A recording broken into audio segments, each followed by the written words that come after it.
Welcome, and thank you for joining for another whiskey review. Today, we're going to take a look at Ardbeg 22-year-old Dustin. This is Ardbeg 22 Vintage 2000. It's 53.4% ABV, aged or at least finished in heavily charred Jack Daniel's casks. Ooh, okay, so expect a little Dr. Pepper and a little char, okay. We'll see, Dustin. We've been fans of Elixir Distillers, so yes, they're a little on the pricey side sometimes, but I definitely think the quality's there. I definitely think the quality's there. Lafroig 22 was an absolute stunner of a whiskey, Dustin. This again is another one of the samples sent to us by Mike B. We did an Ardbeg previously, an 18-year-old that was absolutely excellent. I'll try to put as much as I can in the description. And you know, Mike, we've been talking about getting to that Jack Daniel's 12-year-old. And we should, yes. As soon as I nose this, I get Jack Daniel's. That's actually that Dr. Pepper sweetness note.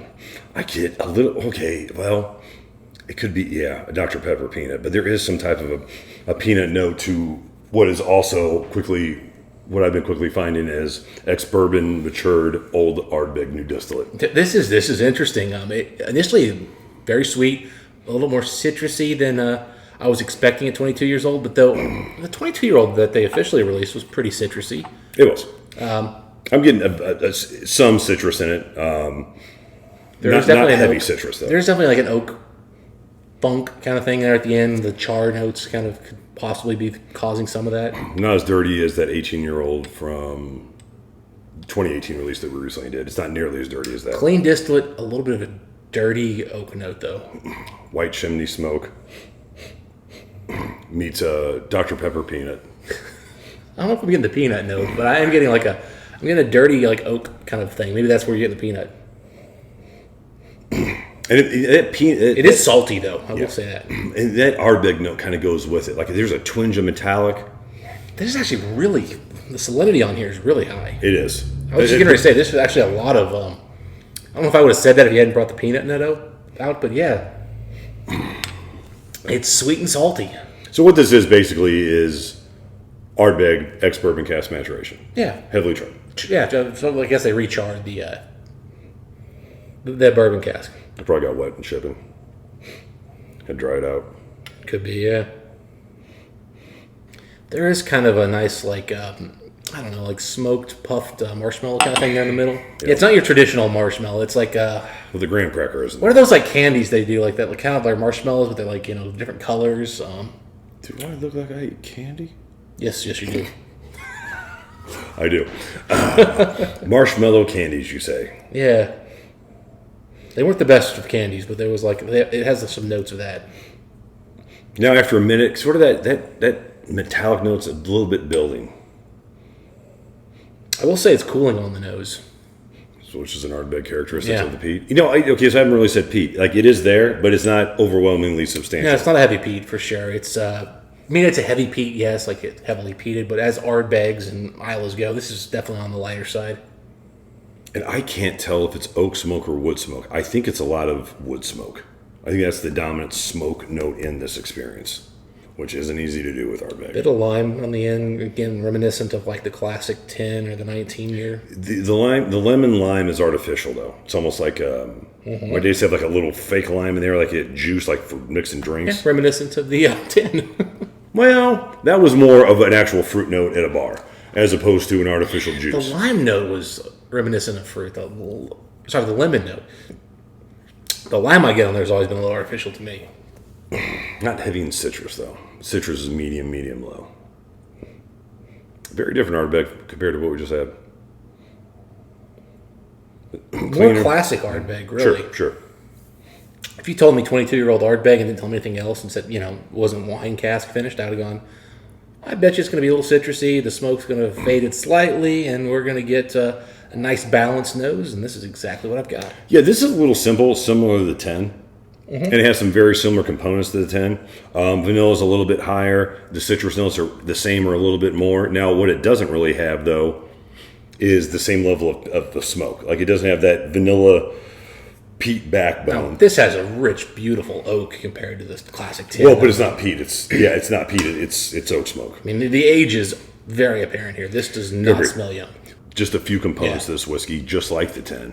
And some of them you'll recognize, like the citrus note. It's a little different, but Yeah. you'll recognize the citrus note. And the vanilla note has some similarities to it. But the real difference is the peat isn't there, and I think it's just taken over by that heavily charred Jack Daniel's wood smoke, which again, that wood smoke, not only is it white and kind of a dense smoke, but again, on the end, there is just a twinge of Dr. Pepper peanut. That is this kind of reminds me of, we had this discussion, and I was like, I don't know if the 19 is that different if I were to side by side it with the 10. And you were kind of like, are you sure? And I did it, and I was wrong. And this is kind of much like that.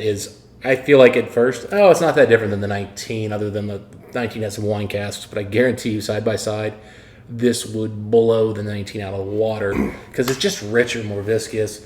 Sorry, ABV. The age and the ABV really are just shining beautifully here. And by the way, Mike, no off-putting alcohol notes. Gorgeous. Yeah, the 19 always melted the flavors together pretty well, and that was one of the highlights of that whiskey. This isn't melting the notes together. They're pretty strong, independent notes in themselves. I mean, they stand as a pillar, not as a collective group. But, aside from that, I mean, the ABV is going to push it a lot. And it's just kind of how you would prefer your whiskey. This is very recognizable as an Ardbeg. The flavors are very recognizable to the simple Ardbeg 19s and 10s. This just has a heavily charred note that gives it a twinge of oak smoke Dr. Pepper funk. Yeah. That's really the difference in the ABV. This is, if you're in a room full of lawyers, and then there's a judge who's respected and does a really good job. This is the judge. Firm, knows the rules, plays by the game, is indifferent, not trying to be anything they're not supposed to be, but is assertive and he keeps control of that courtroom. That's what this is.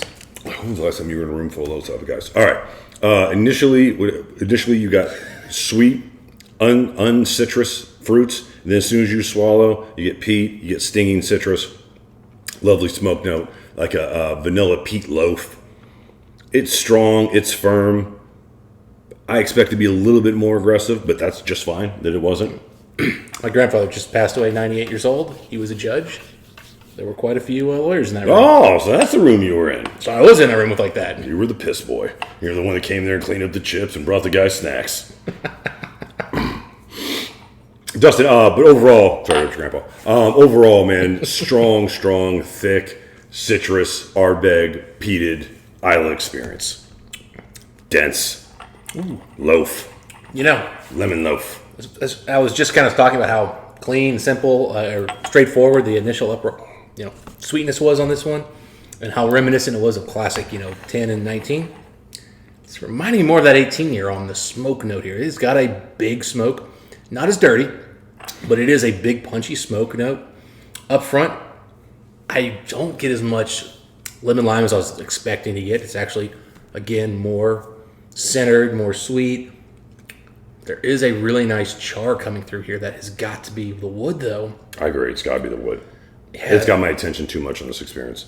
And it's I don't know if Jack Daniels, for all I know, Ardbeg uses Jack Daniels barrels traditionally. Maybe it's telling us nothing new. Keep in mind, Jack Daniels makes a ton of Jack whiskey. Daniels Maker's Mark. Everyone's using that. I think Jack Daniels is the largest producer of bourbon in the country, the U.S. And so there's a lot of barrels. A lot of barrels going out. So I don't know what they use traditionally, but I think the recharring here did definitely do something here. So they I think I've read Octomores that had Jack Daniels barrels, and I could be wrong. Yes. But I think I've read a couple of Octomores that I had. And again, instantly in my head, I will go to a profile. You know what I mean? And I don't know why I always do that, because it does kind of influence, by thinking a little bit. But when you said Dr. Pepper, it's like, man, there is something like spicy, extra flavor style, added to this smoke experience. Yeah, there's a dark fruit chewiness on the finish. It's a tainted smoke that I can't think of really having gotten before on anything Ardbeg. Usually Ardbeg's cleaner, thinner on the sweetness. This has got like a little bit more there, which does kind of give me a little bit of potentially a Jack Daniel's cask could have done that, because Jack does have that Dr. Pepper kind of darker note there. And if you charred it a little bit, it could be a little of what's doing that. Now, again, could just be these barrels also just happen to work out well. But I'm going to just kind of let the power of suggestion say that definitely could be the Jack Daniel's barrel. Doesn't bring up something on Ardbeg that I said in a previous review, and that is I've throughout my whiskey journey talked to a lot of guys. That's really nice. A lot of guys who are huge Ardbeg fans, you know, that are over in Scotland that like the old distillate. You know, they talk about how bourbon cask maturation is really the way to enjoy this whiskey the best. Like, it doesn't need, you know, the sherry overcoat, that dressing it up. This is another example of the new distillate with only bourbon cask maturation with some decent age and some decent ABV. It's just dynamite, man. Like, I mean, I would still prefer this over many Ardbegs that I've tried recently. Over the 19, I mean, I guess, so sorry, I have to think about the 21, 22, and 23, but from the jump, it has ABV on them. And great age. 22 is good age. Yeah, this is not quite as refined, perhaps, as the 22 and the 23, but it's just better in every other way. And so, you know, if you're a refinement kind of guy, like your buddy Corey, I think he tends to lean towards a little bit more refinement. Sure, at times. This might be less impressive to that particular person. But if you're somebody who wants You like a little dirty. a little more assertiveness, a little more punch, beautiful. Yeah, no. It's if you like Isla, Campbelltown, punchy, dirty whiskeys, you know, Jewish Company, Kleinlich, you know, that style of whiskey, Lecheg, you'll gravitate to this. I think the water did bring out a little bit more dirt, but it did thin it out a bit for me. What was this again? 53.4? It's big. Yeah. It's big. Yeah, I prefer it without the water. The water didn't hurt it though. I mean, it was a little more aggressive. The richness, the creaminess, the mouthfeel went down. I did get a little bit more dirty smoke. Still not getting the lemon lime notes, which again, I'm still nosing them slightly here. I will nose them. They kind of come to me at the end of the palate. Yeah, the smoke's so dominant for me, I can't. You're right. It's a lot of smoke. It's Yeah, smoked limes. It's on the grill. I could get that here, but it's just I was expecting to have it more up front. Up front's very clean. Just Initially neat. I did have it on the initially you? when it just hit the front of my tongue. Initially neat, but it went away quick. It's not a lingering note. But now, like on the long linger, it's there. And it's lime. Lime and smoke. I'm getting a mint note, green mint, and maybe has some lime. You're gonna say green mint, not lime. That was in my head. That's what I was getting. But now that you're saying, I'm like, we probably are talking the same note here.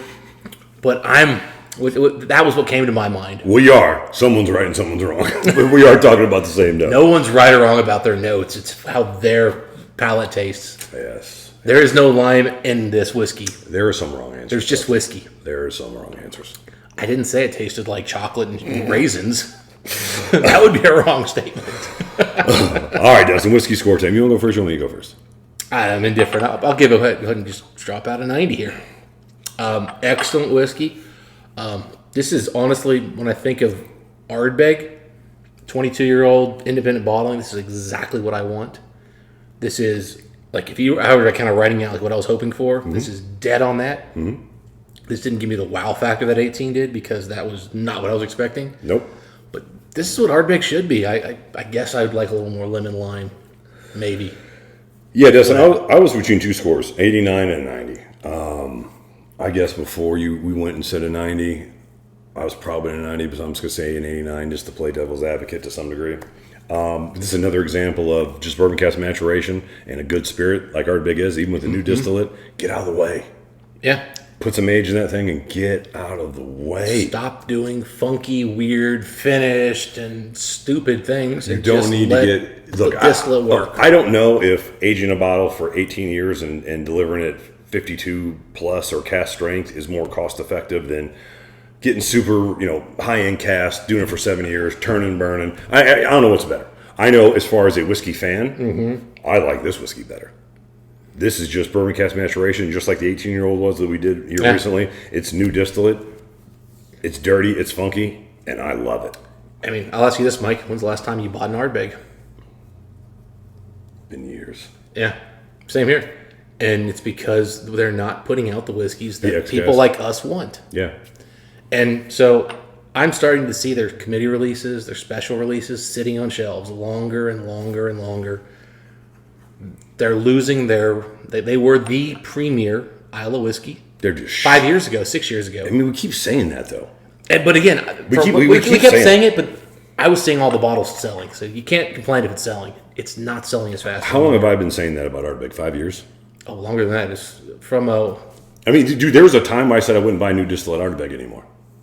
You said After the 25, I was like, it just ain't worth it. It's 46. Yeah. It's too damn expensive. Like, this isn't bang you for said your you buck. wouldn't buy non-age stated Ardbeg back when like the drum came out. Oh, yeah. We're talking like Dark Cove 2016. You know why? Because when you truly love something, and then they just completely disappoint you, Yeah. it's just like, you know what? I'm out. Yeah, I am so quick, and I am bitter because of it. Yeah. Because I do like their Ardbeg distillate. It is a great It's just whiskey. incredible distillate. Yeah, I mean, so this gives me hope that anytime they want, they can just flip the switch, and it can be different.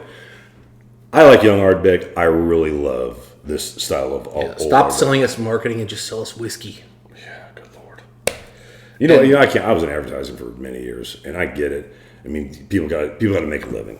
I ain't hating anybody for making a living. Well, and for so long the gimmicks were selling, but again, the gimmicks are not selling out. There's no secondary market here in the U.S. at all for those special releases anymore. The old ones are, but not the new ones. No, And they've had too many bad ones around. Ardbeg's been doing, again, we fucked up the fermentation. Oh, we screwed up this. Dude, Ardbeg hasn't had a good. Dark Cove was our last good one. It's definitely the last really good one. I mean, the Supernova was overpriced, but it was decent. The last one they did. Hypernova sucked, though. You forget that whiskey easily. Dark Cove was a whiskey you remember. Oh, I agree. This is a whiskey I remember. 18 Yeah. was a whiskey I remember. Yeah. Right? Oh, yeah, no, they haven't had a wow whiskey in forever. Yeah, they're such a tease, man. Here's 25 years, but 46%. Like, come on. Yeah. And Old whiskey doesn't need water. exactly. And again, they're pricing themselves out of the market. Again, they can't sell the 19s. Stores are discounting them. They're putting them on huge discounts everywhere. Eventually, your reputation catches up with you. It used to be I couldn't get the 19s over in the UK for retail. Now it's please take. Now I can go get them for $220 US. No They're problem. 330 here in the States, but then they're getting marked down to 250. Dude, I saw a couple of websites that had like the last 3 vintages. Yeah. You Yeah, go to keep getting stores, you cheaper. see a selection of like which one do you want? It's like, guys, it's not selling anymore because You are Ardbeg. This is a 19-year-old whiskey. It is a disgrace that is sitting on a shelf somewhere, and it's sitting on a shelf for 2 reasons: ABV and cost. yeah, you overpriced it and you aren't presenting it in a way that the people who want to like if you presented that at 50% and put 300 on it, we'd buy it. All right, this rant's You over. didn't. Oh, yeah, sorry. This rant's over. This is a good whiskey. This is another- great. Yeah, here's the problem though, Mike. Every time we get great independent bottles, It makes us mad. it makes us mad. Like Kalila, Ardbeg are the same way. Yeah. Likeable to some degree. Anyway, those are our thoughts on this particular whiskey and our general opinion on Ardbeg and how they're handling business in general. They don't pay us, and we don't pay them, so I understand why they don't give a shit. Yeah. Mike's gonna start getting Louis Vuitton bags sent here, and he's gonna be like, "Oh, I gotta change my mind. Wife wants the bags." Yep. Anyway, those are our thoughts on this particular whiskey. If you guys had a chance to try this Ardbeg 22-year-old 2000 vintage, how many bottles? Not a lot. I think like 240 or Yeah, under I'm sure it's 250. small. Yeah, between 200 and 250. It's small. You guys, try this one. Listen. Did you guys think? Dustin, until next time, what it was, folks? Happy smoky drinking. See you then.